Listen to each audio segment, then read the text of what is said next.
मी सुनेत्रा अजित पवार गांभीर्यपूर्वक प्रतिज्ञा करते की कायद्याद्वारे स्थापित झाले आहे अशा भारताच्या संविधानाबद्दल मी खरी श्रद्धा व निष्ठा बाळगीन। मी भारताची सार्वभौमता व एकात्मता उन्नत राखीन।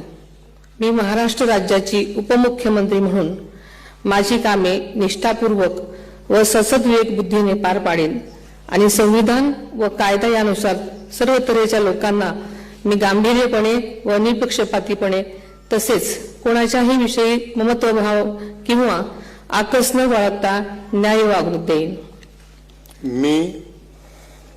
मी सुनेत्रा अजित पवार गांभीर्यपूर्वक प्रतिज्ञा करते की महाराष्ट्र राज्याची उपमुख्यमंत्री म्हणून माझ्या विचारार्थ आणली जाईल किंवा मला ज्ञात होईल अशी कोणतीही